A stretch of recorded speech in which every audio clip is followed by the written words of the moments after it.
pedindo a proteção divina, declara abertos os trabalhos da presente sessão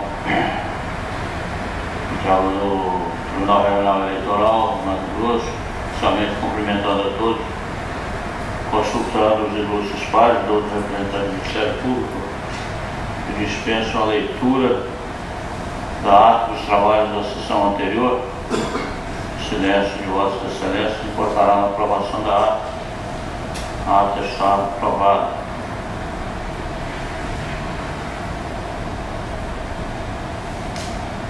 Não havendo pedido de preferência,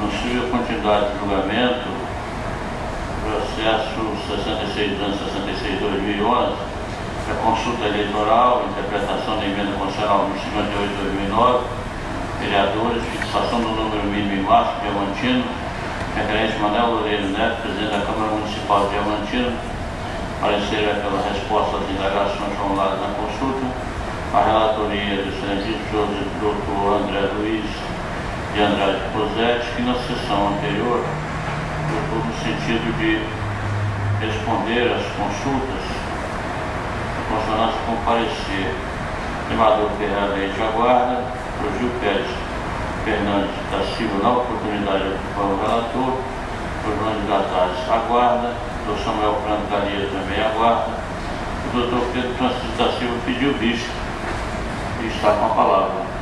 Obrigado, senhor presidente, eminentes pares, dignos representantes do Ministério Público Eleitoral, servidores desta casa.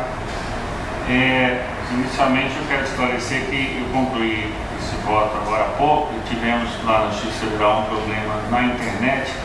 Eu não consegui remeter a tempo o voto para incluir no nosso sistema aqui do eleitoral. Por essa razão, eu optei por trazer os votos impressos e fiz distribuir a todos os membros e ao Ministério Público Eleitoral. Passar então a leitura do voto. Pedir vista dos autos para melhor análise da matéria, objeto da consulta em função da complexidade do tema, assim como da sua possível repercussão para o processo eleitoral deste ano. Ressalto inicialmente que, embora devesse sustentar esta preliminar no início do julgamento, peço vênia para fazê-lo nesta ocasião, pois somente cheguei a essa conclusão a partir das reflexões levadas a efeito após o pedido de vista. Sustento de ofício preliminar pelo não conhecimento da consulta, apontando os fundamentos a seguir. Entendo que a consulta sobre a quantidade mínima de vereadores para a Câmara Municipal não pode ser respondida por esta Corte Regional Eleitoral, porque a resolução da questão deve ser tratada de maneira uniforme em todo o território nacional.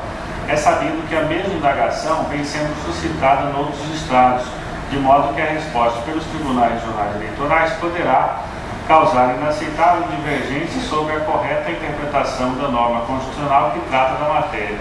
Se o maior objetivo da consulta eleitoral é garantir a segurança jurídica na aplicação das normas eleitorais, a diversidade de interpretações pelos tribunais regionais eleitorais pode produzir o efeito contrário, ensejando o tratamento diferenciado sobre a quantidade mínima de vereadores nos diferentes estados da federação. Portanto, não convém responder a uma consulta apenas para afirmar previamente a posição da Corte Regional Eleitoral quando se sabe que tal resposta não é definitiva. Nesse caso, melhor é aguardar as demandas concretas originárias da aplicação da norma constitucional. Nessa linha de compreensão, já se pronunciaram os tribunais regionais eleitorais de São Paulo e de Goiás. Eu transcrevo aqui no meu voto as respectivas emendas. E prossigo. Contudo, ressalvado o meu entendimento pessoal sobre o tema, registro que o polêmico Tribunal Superior Eleitoral, chamado a se pronunciar sobre a matéria, decidiu que a consulta encerra caso concreto, como se extrai da notícia veiculada na sua página eletrônica. Diz então aqui, eu transcrevo, TSE arquiva a consulta sobre o alcance de emenda constitucional sobre o número de vereadores. O plenário do Tribunal Superior Eleitoral não conheceu por unanimidade a consulta feita pelo deputado federal Otávio Leite, PSDB Rio de Janeiro, que indagava sobre a aplicação e o alcance da emenda constitucional 58 de 2009 em relação aos números de vereadores que integrarão as câmaras municipais após o resultado das eleições municipais de 2012. Ao acompanhar o voto do ministro Marco Aurélio, relator da consulta, Os ministros da Corte afirmaram que cabe a cada Câmara Municipal fixar o número de vereadores respeitados os princípios contidos no inciso 4 do artigo 29 da Constituição Federal. O artigo 29 da Constituição estabelece que a Câmara de Vereadores, por meio da Lei Orgânica Municipal, deve estabelecer, entre outros assuntos, o número de vereadores do município, observados os limites máximos de vereadores contidos no inciso 4 do artigo, que fixa a quantidade de vereadores de acordo com a população do município. A Emenda Constitucional 58 de 2009 alterou justamente esses limites máximos. Segundo o ministro Marco Aurélio, descabe a esse tribunal responder à consulta, uma vez que o texto constitucional é claro em atribuir às câmaras municipais a fixação do número de vereadores respectivos, seguindo os preceitos contidos na própria Constituição Federal. Na consulta, o deputado Otávio Leite perguntava: o TSE editará a resolução para estabelecer normas quanto ao número mínimo de vereadores para cada município, em consonância com as normas estabelecidas na Emenda Constitucional nº 58 de 2009, que alterou o inciso 4 do artigo 29 da Constituição Federal? B. A Emenda Constitucional 58 de 2009 é auto-aplicável? C. Sendo a Emenda Constitucional auto-aplicável, o critério de apuração do quantitativo de vereadores que comporão as câmaras municipais terão como parâmetro para estabelecer o número mínimo aquele previsto como o número máximo do item imediatamente anterior e assim sucessivamente até atingir a escala de maior densidade populacional de cada município previsto nas letras A a Z da nova redação do inciso 4 do artigo 29 da Constituição Federal? Letra D. Alteradas as leis orgânicas municipais por decisões das câmaras de vereadores, a eficácia dessas alterações obedecerá ao princípio da anualidade ou vigorará a partir do início do processo eleitoral 2012. Fecho aspas. Embora este juiz membro tenha envidado todos os esforços para ter acesso ao inteiro teor do julgado, inclusive mediante contato direto com a assessoria do ministro relator, não obteve êxito, tendo sido alegado motivos técnicos decorrentes da recente mudança de sede daquele Tribunal Superior. Ressalto, porém, que o referido julgado fora publicado no Diário Eletrônico da Justiça Eletrônica no dia 21 de novembro de 2011, tendo ocorrido o trânsito em julgado no dia 24 de novembro de 2011, conforme consta da movimentação eletrônica do processo abaixo, que eu transcrevo aqui em meu voto, constando como última fase solicitação de arquivamento no dia 5 de dezembro de 2011.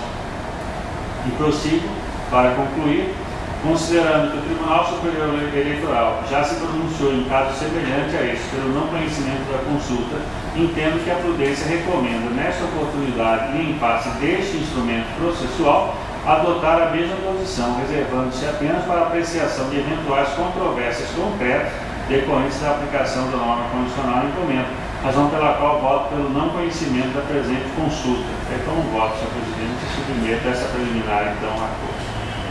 Apresentada a citada questão preliminar, eu devolvo a palavra do outro relator para a sua manifestação. Senhor presidente, egrégia corte, doutor procurador, o novo entendimento e as luzes trazidas aqui pelo voto vista do eminente doutor Pedro, realmente nos recomenda a cautela, e esse julgado do ministro Marco Aurélio, e é entendimento do Tribunal Superior Eleitoral, eu vou encaminhar meu voto, senhor presidente, acompanhando o entendimento trazido dessa corte no voto vista do doutor Pedro, assim revendo o voto dado anteriormente e nesse ato acompanhando o entendimento do voto vista do senhor Pedro. É como voto. Na sequência, desembargador José Ferreira Leite.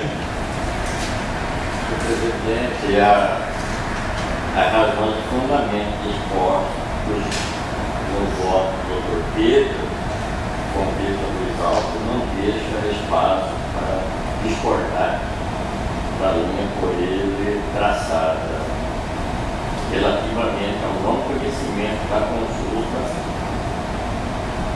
até se tratar de consulta formulada em caso concreto, aí porque, diante do reposicionamento do relator, vou acompanhar o fundamento e do voto do doutor Pedro.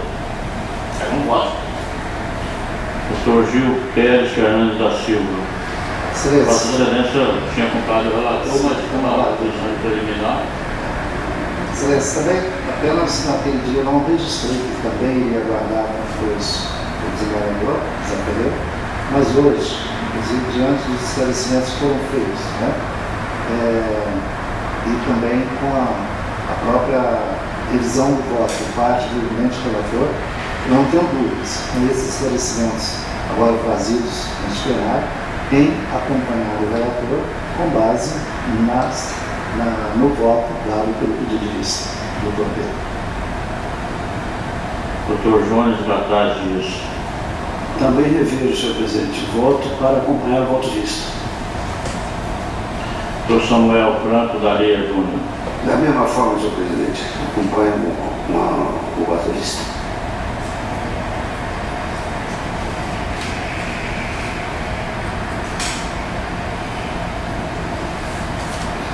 A conclusão, na verdade, ficou, o Tribunal, na unanimidade, não conheceu da consulta no termo do voto vista do quinto vogal, que foi o voto condutor, certo?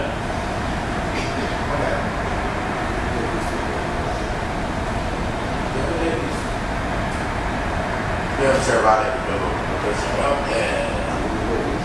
havendo revisto o voto, o relator tendo revisto seu voto, Unanimidade. Por isso que está a unanimidade aqui do acordo permanece do POSES, então. Com a revisão dele, sim, permanece a lavratura da fonte do Vossa Excelência.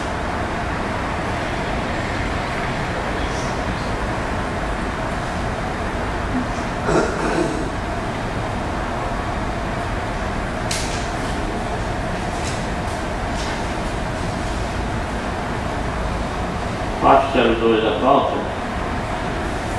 o processo 886/2008, embargo de declaração de recurso eleitoral, Cuiabá, referente ao processo 290/2008 da 37ª Zona Eleitoral, representação eleitoral com pedido preliminar, propaganda eleitoral irregular, multa individualizada, embargante Wilson Pereira dos Santos, coligação Dante Martins de Oliveira, embargado coligação compromisso com Cuiabá, parecer pela rejeição dos presentes embargos de declaração e relatoria do excelentíssimo senhor Dr. André Luiz de Andrade Posés, que tem a palavra. Senhor presidente, eminentes pares, doutor procurador, embargos de declaração opostos por Wilson Pereira dos Santos e coligação Dante Martins de Oliveira contra o acórdão de número 20.568 deste regional, que por unanimidade negou o provimento a recurso eleitoral interposto pelos embargantes em face de sentença do juiz da 27ª Zona Eleitoral, que condenou o pagamento de multa eleitoral no valor de R$20.000 individualmente, em razão da prática de conduta vedada. Recordo, para melhor análise, a emenda do acórdão ora combatido. Aspas, recurso eleitoral, artigo 73, inciso 6 da linha B da Lei 9.504/2007. Preliminar de legitimidade passiva do prefeito e candidato à reeleição. Preliminar de ilegitimidade passiva da coligação. Rejeitadas. Placas em obras públicas. Publicidade institucional nos 3 meses que antecedem o pleito. Existência de expressões e símbolo que remetem ao gestor público. Conduta vedada. Condenação, aplicação de multas. Aplicação de multa, sentença mantida, recurso improvido. Fecha aspas. Alegam os embargantes que não pretendem rediscutir matéria de fundo já decidida, mas somente aperfeiçoar a prestação jurisdicional com a discussão pelo plenário da Corte de todas as matérias alegadas no recurso que restou improvido, possibilitando ainda a interposição de recurso perante as instâncias extraordinárias. Afirmam ter havido omissão, quando do julgamento, quanto à não comprovação do prévio conhecimento por parte dos embargantes e quanto à retirada da publicidade tida como irregular no prazo de 48 horas após a notificação, que impediria a aplicação da multa. Requerem, assim, o recebimento dos declaratórios para integrar o acordo que poderá atrair os efeitos infringentes, afastando a multa que lhes for aplicada. Instada a se manifestar, a conduta Procuradoria Regional Eleitoral, em seu judicioso parecer, opinou pela rejeição do recurso. É o relatório, senhor presidente.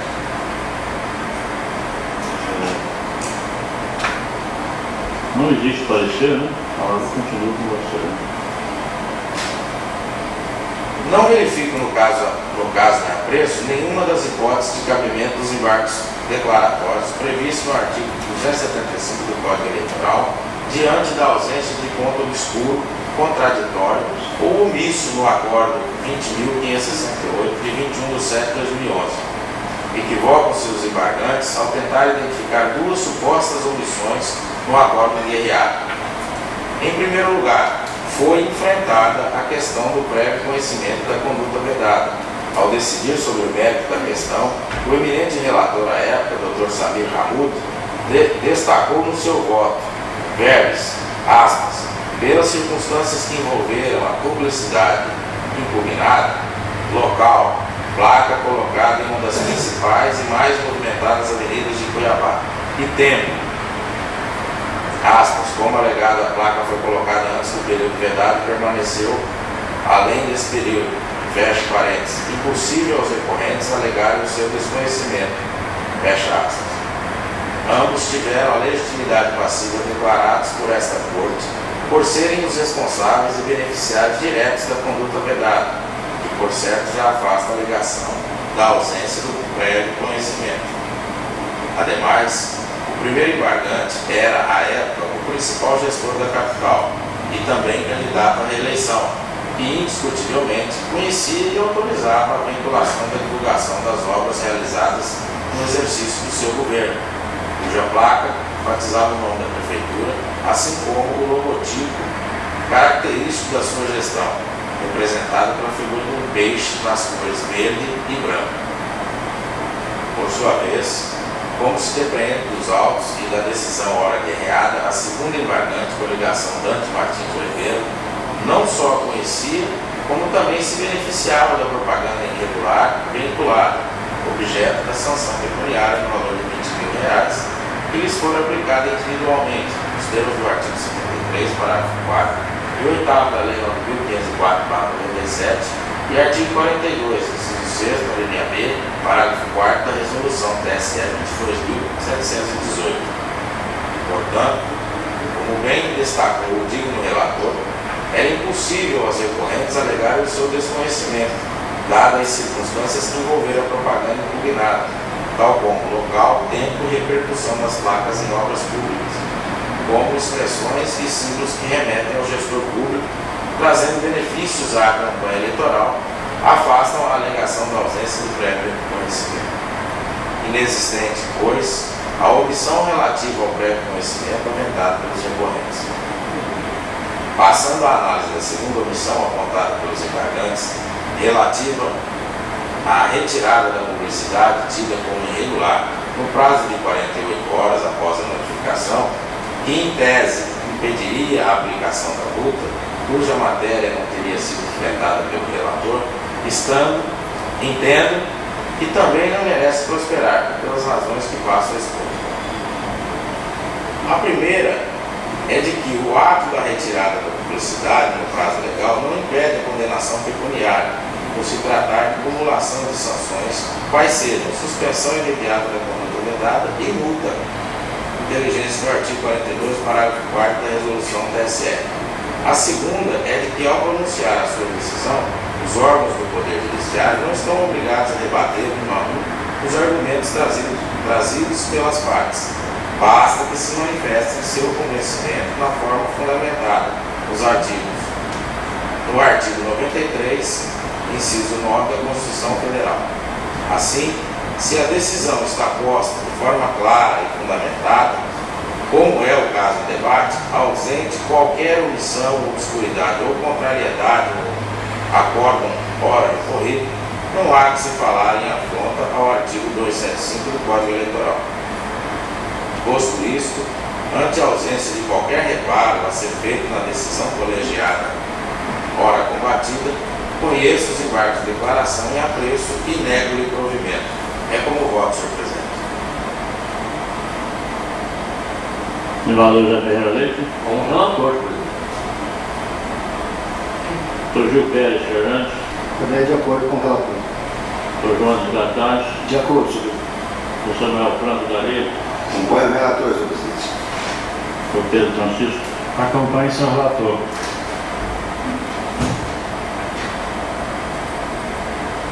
No julgamento, o tribunal, por unanimidade, negou o provimento aos embargos, tendo o voto do relator.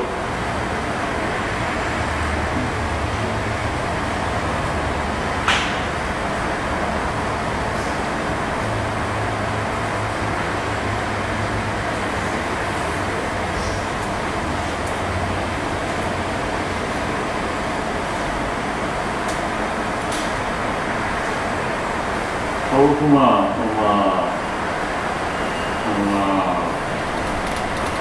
falha da minha parte aqui na condução, Thiago, que na verdade eu falei que não existia parecer, mas existe parecer sim, que era pela rejeição dos embargos. Vossa Excelência, está mantido o parecer? Mantido os embargos foram rejeitados, só para conseguir aqui na conclusão, por unanimidade, negou o provimento dos embargos, não voto do relator, nem funcionário com parecer ministerial.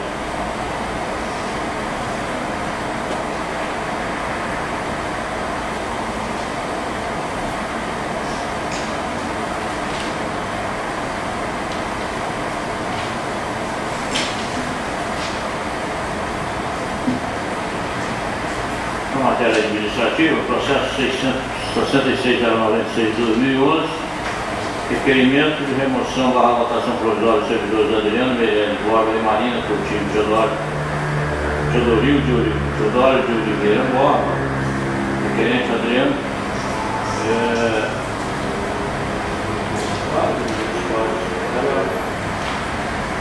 sessão plenária 18/1/2002 foi concedida a essa servidora, Marina Coutinho, prazo de 15 dias para o trânsito dela, contado o ato da publicação.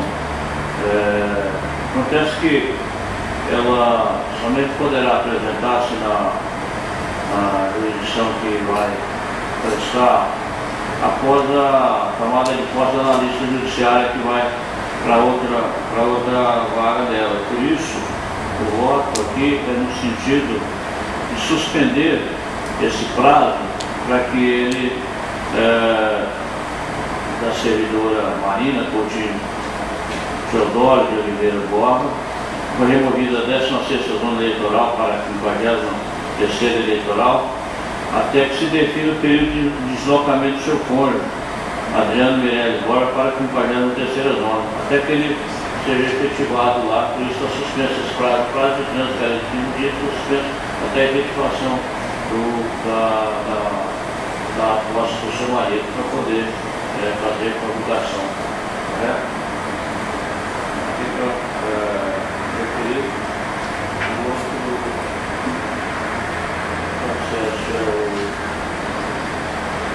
processo administrativo 9705/2011, proposição de redistribuição por reciprocidade entre as servidoras Ludmila Jesus Moura e Luara Carvalho Alves de Paulo, por conta de cargo técnico judiciário, referente a Ludmila e Luara. Esse caso, o que houve é que o assunto é para tornar sem efeito a resolução que deferiu o pedido de redistribuição por reciprocidade entre as servidoras Ludmila e Luara, por conta de que uma das servidoras desistiu da remoção. Portanto, nós estamos tornando sem efeito, votando no sentido de tornar sem efeito a resolução que deferiu o pedido de restribuição por reciprocidade, por conta de que houve a desistência de uma delas. Por isso, estamos tornando sem efeito a resolução. Correto?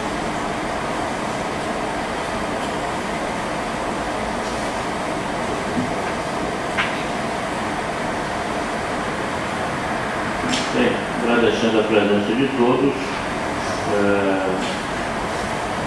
declarando encerrada a presente sessão, desejando a todos aqui um final de tarde feliz. Obrigado, boa tarde.